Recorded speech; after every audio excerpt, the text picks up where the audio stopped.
Good evening and welcome to Fluency Forward 25, a platform dedicated to exploring how communication, confidence, and language shape personal and professional growth. Today, we are honored to welcome Dr. Chatura Liyanage, a distinguished academic and professional whose work bridges the fields of finance, management, and communication. Dr. Liyanage holds a PhD in finance and enterprise development from the Open University of Sri Lanka, along with an MBA in finance from the University of Colombo. Over the years, he has contributed extensively to academia, research, and professional development, while also mentoring and inspiring many young professionals.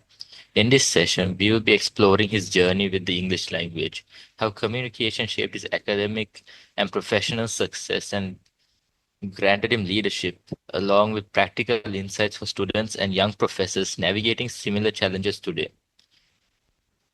It's a pleasure to have you with us. Thank you for joining Fluency Forward 25. Over to you now, Doctor.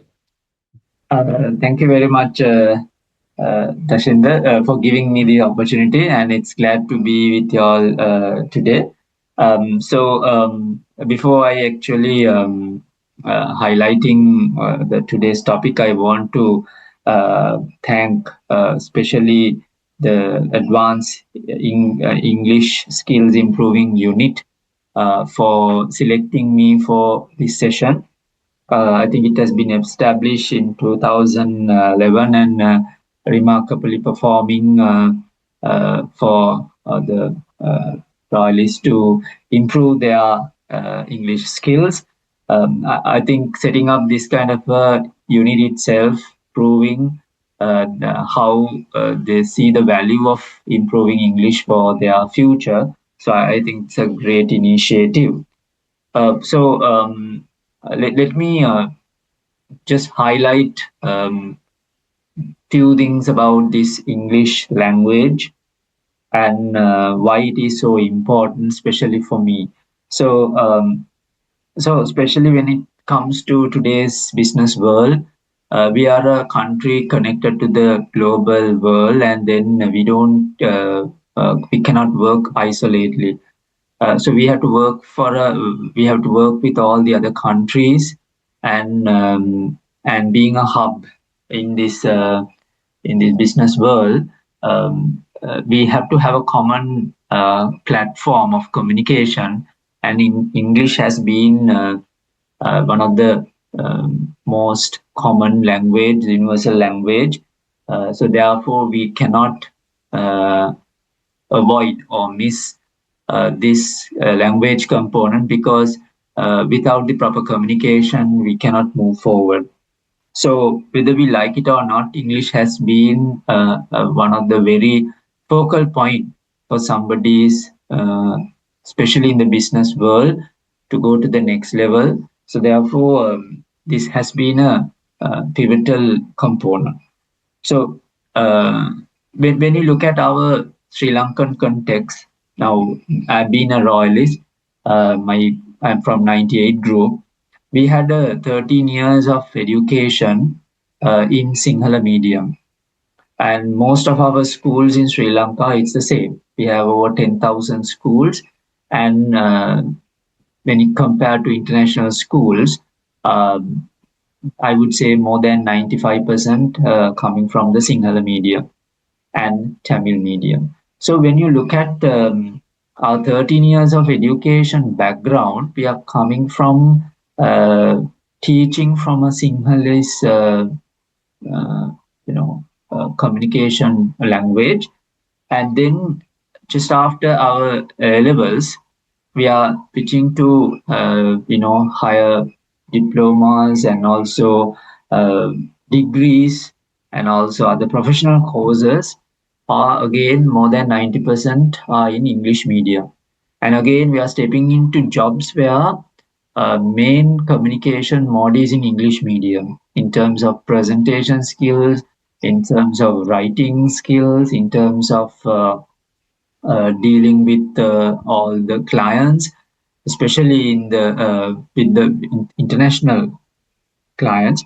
We don't have a choice but to use English. So then we have seen a gap. So therefore, this has been, like I said, it's a very, very important component for somebody's career. So if I put it into my context, I've been after my school uh, advanced level, I selected to the University of California. So my degree was specialized in accountancy, and then I have a 4-year degree where entire curriculum is in English medium. The mode of delivery is in English medium.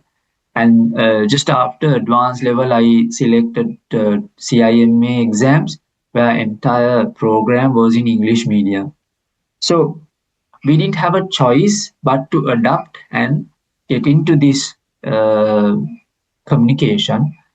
Even though we have studied English in schools, uh, when it comes to application, when it comes to especially when you're going for offices, you need to really apply.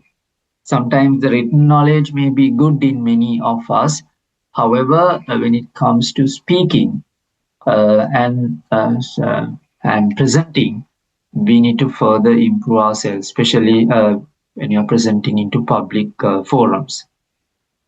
So, if we did not have this skill, definitely, people are very shy and they will not take the next step in their career. So therefore, for me, when I joined the university, when I did CIMA, initially I had to work hard um, because there's every subject we had presentations. Every subject we have, group work.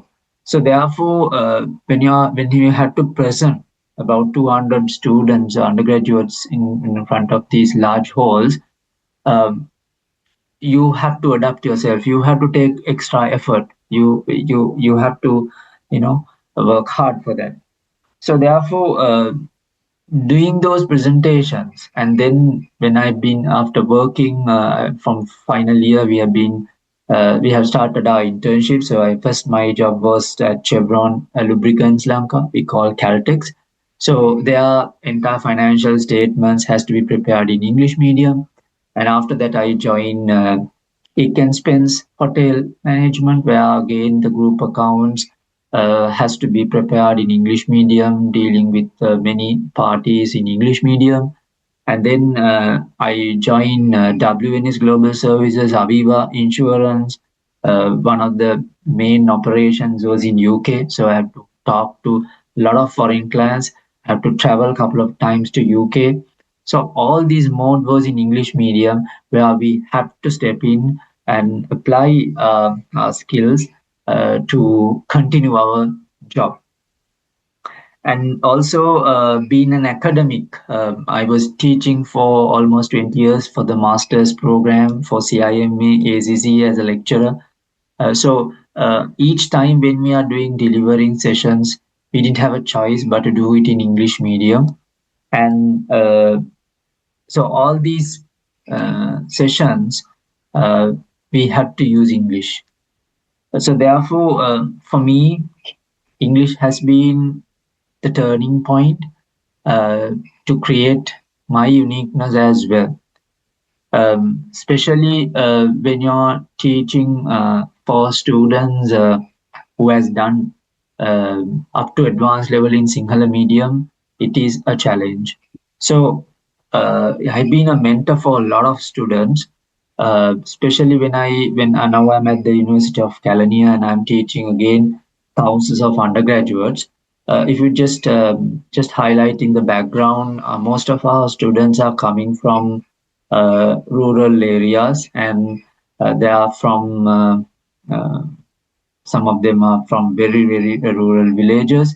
So they didn't have even sometimes an English teacher in their schools, and they have not done even for the English for their O level successfully.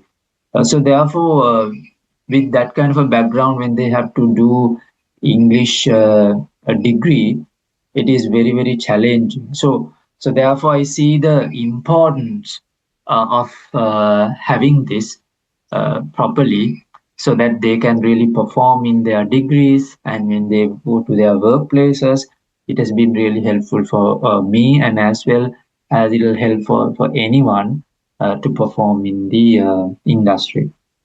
So that's just to brief you the importance of English and how it has helped me to come to this point. Right, doctor. So that's quite an interesting overview you have on the role of English in the world of academia and finance. And Yes. leading on that, doctor, as you mentioned, with your background and your upbringing, could you, when you first started learning English, what was the biggest challenge you faced?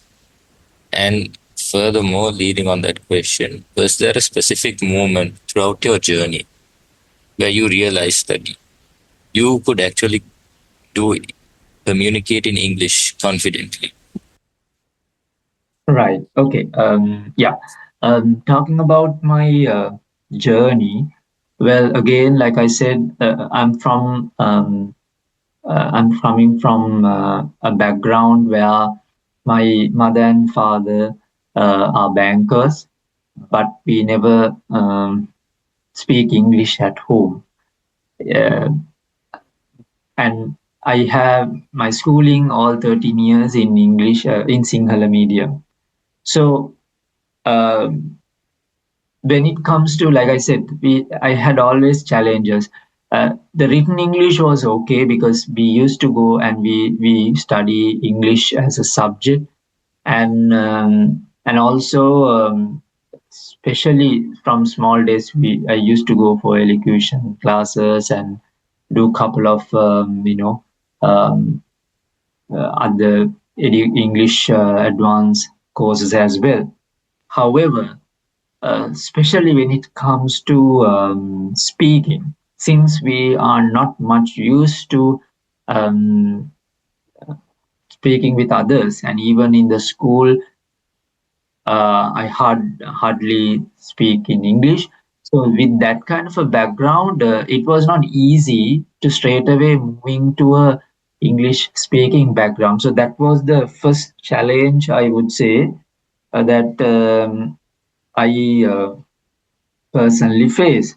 However, at this moment, I need to highlight one of the most important points for my career to come to this level. That was my parents, especially my mother, who actually uh, thought the importance of this. And then what she did was, apart from going for these classes and all that, there was one of uh, a teacher uh, who came to our house, like maybe like 2 hours for a week, just to talk with us in English, just to talk with us in English. So there was no any written documents. There's no any material, nothing, no syllabuses. So her main job was just to talk with us in English medium, on our day to day things about our incidents in school. Just there's no any structured approach, but just to have a chat. So while we having this discussion, it was for myself and my brother. So we used to have this with her every week, and while we are having these discussions, she also put new words to us, like to improve our vocabulary. So over the years, I without realizing, without going through a structured approach, I saw that I have been improving my speaking skills. So personally, I think that's how I was able to break this barrier, not just the written English, but the speaking part, the advancing part, advancing skill. So therefore, it automatically it make away my fear of speaking English. Today, I think a lot of children go to international schools and they had the privilege of speaking English in the school with their friends. So this will be automatically set even most of the in their families as well with their parents. So therefore, for me, the challenge was that I said not speaking with others in English, and that uh, breaks uh, from the initiative my parents set at that early stage, which gives me that fluency over the years.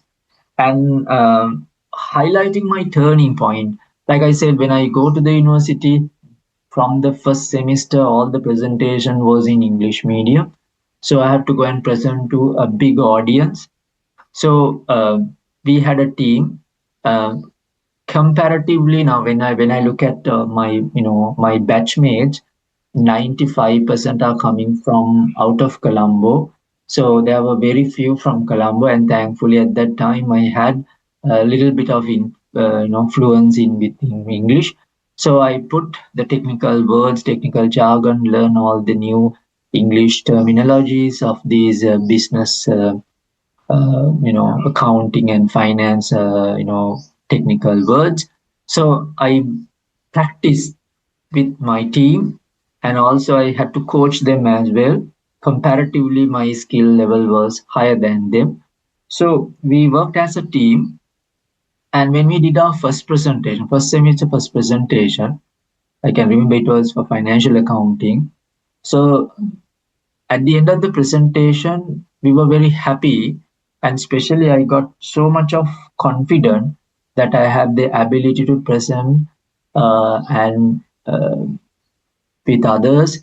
And I saw the impression of lecturers, how they perceived our presentation, and we got an A+ from the entire batch.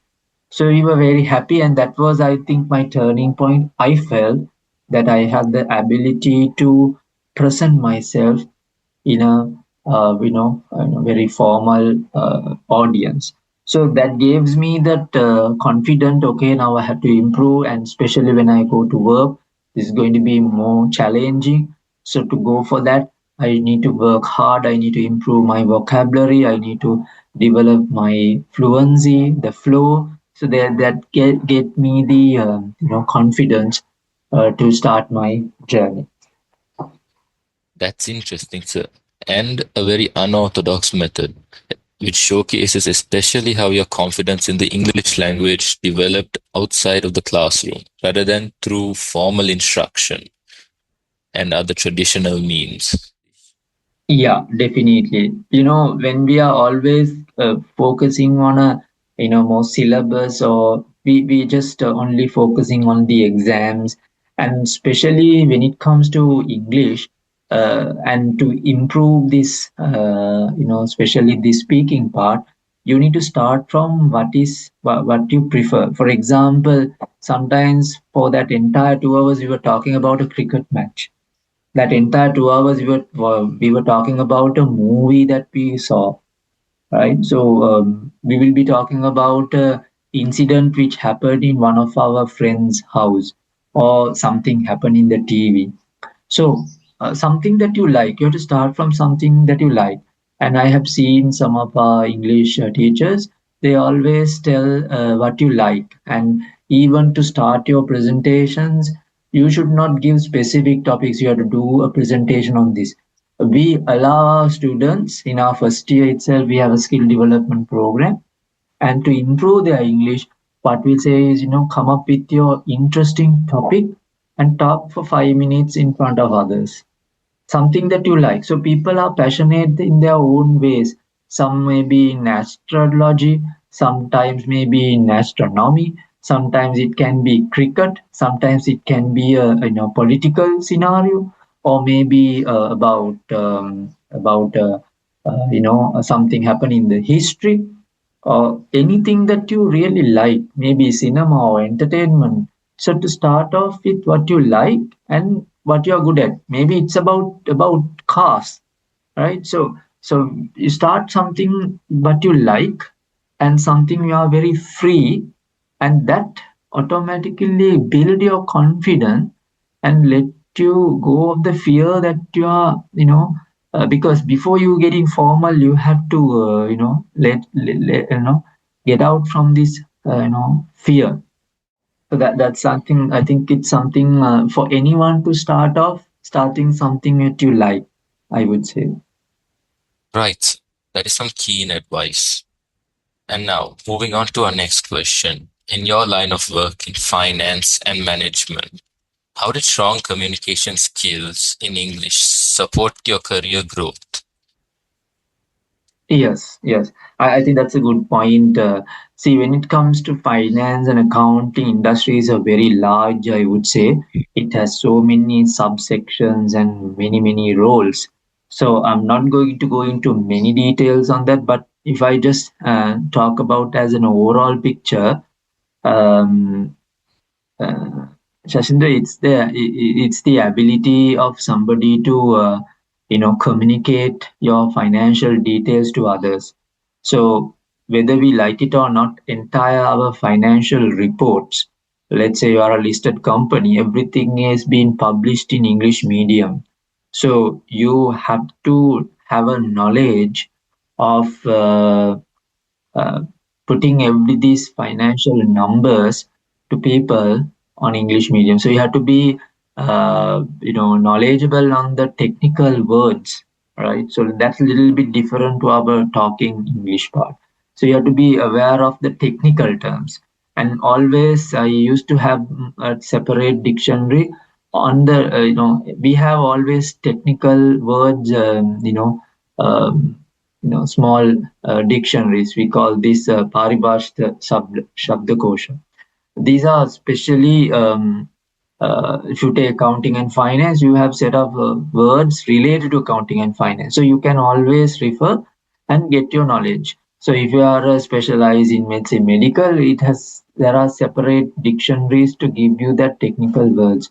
So you definitely have to have a good idea on those, because that's your main communication mode with your stakeholders, shareholders, investors, and especially when you're dealing with foreign clients, and when you have to discuss on investment projects and financial markets, you have to be apart from savvy in the technical side, you have to have a good knowledge on the English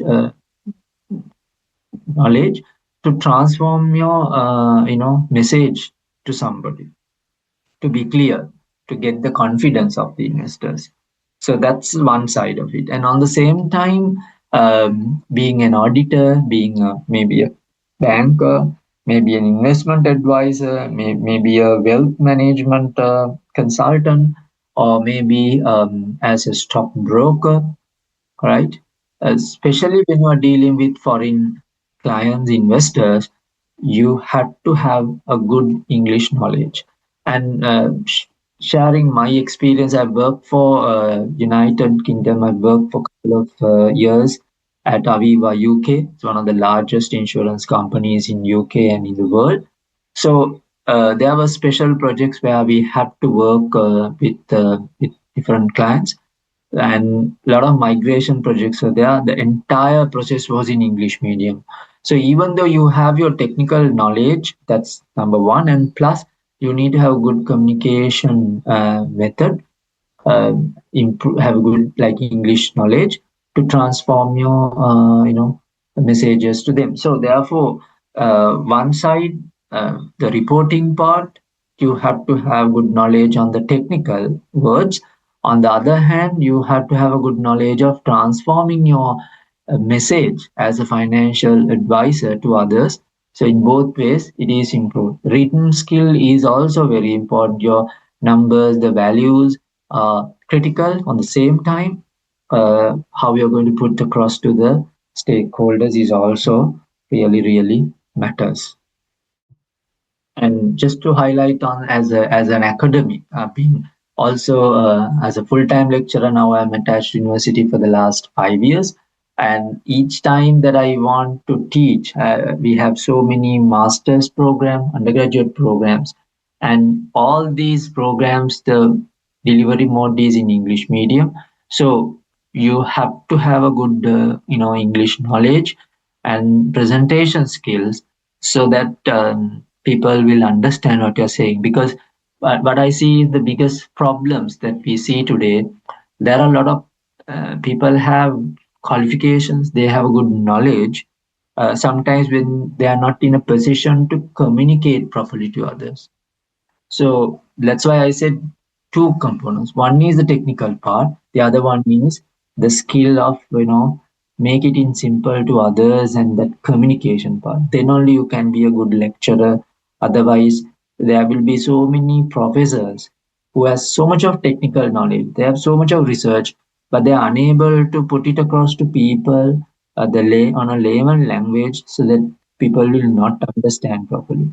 Now, recently, I was being the consultant, national consultant, to develop the financial literacy curriculum for Sri Lanka. This was actually appointed by Central Bank of Sri Lanka and UNDP. So my main task was uh, having the financial knowledge, putting trust for people in a very, very layman language. So I did it in Sinhala medium and English medium, uh, and converting even into English. The biggest challenge was not the technical word, how these technical words explain to a layman who doesn't have any finance knowledge. So that you need to have a different mode, have to have a very close, attention. Otherwise, people won't understand what you're saying. So therefore, as a profession, as an academic, as a finance, um, advisor, you have to have this English uh, to a very high level if you are going to have a good career in this industry. That perspective is extremely valuable, especially for students who are planning to pursue the lines of finance and academia for their future endeavors.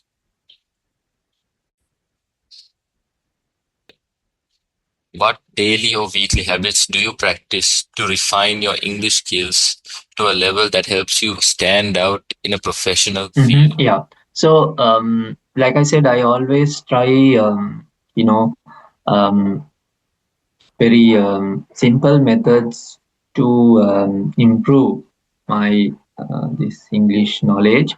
One, I would say, listening for um, English news, and especially the financial. Being a finance person, especially the financial world, the business news, financial market updates, helped me to learn a lot of new technical words on finance side, the new concepts, and also what's happening in the market.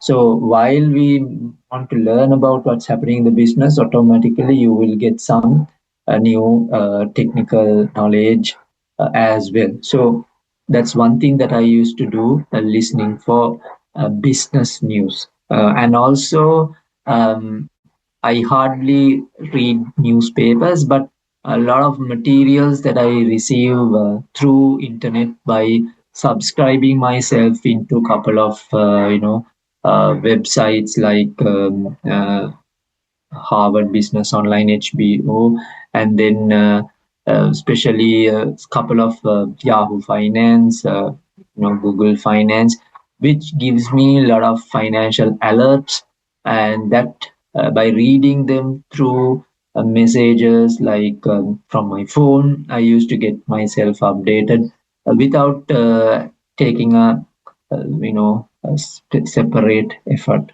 So that's something that I do, and I recommend even for my students to subscribe themselves for Lanka Business Online (LBO), so that you will get messages, SMSs to your phone, because today people are so connected with phone, and that's your closest person. So when you get a message, so you start reading it, and then you will get the technical knowledge on one side, and also getting the English aspect as well.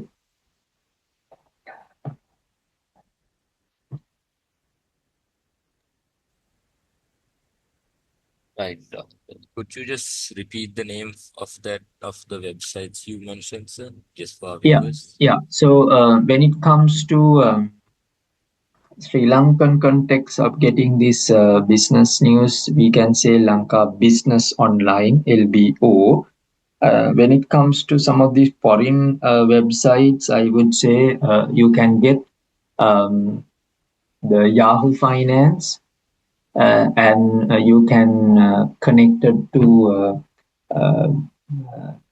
this Bloomberg if you are interested. Again, related to more finance, Bloomberg.com, and even to get an idea on Investopedia. So they used to publish a lot of details. Investopedia .com, and then Harvard Business Review. You can get the online version, which gives a lot of insight on finance and management, trends.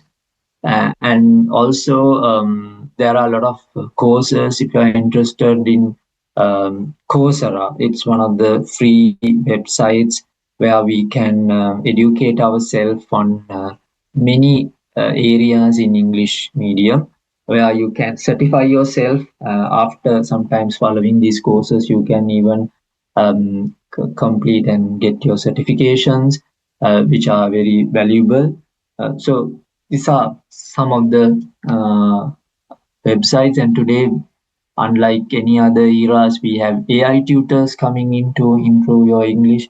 So probably you can take some of these AI English tutors to improve your English, right? Right. And that's the summary of those websites. And now, lastly, doctor, Yeah. move on to a final question. What advice would you give to someone who wants to improve their English to advance their career or for their personal growth, but they feel stuck or intimidated? Yeah. No, I think that's one of the most important questions, uh, Dashindra, because like I said, I'm coming from a background where I know we never talk in English medium at our house. But over the years, now we didn't have a choice, but we work in offices, we do lectures in English medium. So most of things are uh, in uh, English medium. But for anyone to start off their career, and also especially when they have to do these degrees and masters, um, I have seen a lot of undergraduates coming from rural areas that their career is blocked because of this language. They are very intelligent, and they are coming from the best results in the country, but they don't get opportunities due to this reason. So one main factor that I see is the fear, um, that they don't want to speak out, because you have to start from somewhere. Everyone, like I said, and when I at my early days, when I talked to that the tutor who came to my house, we used to have a chat. So we had to start from somewhere, and there were so many errors we made. So somewhere we have to start. So irrespective of your age, you can start this, and the greatest enemy is your fear. Now, we have, as a culture, we have seen in Sri Lanka, people, you know, when you make a mistake, people laugh at you.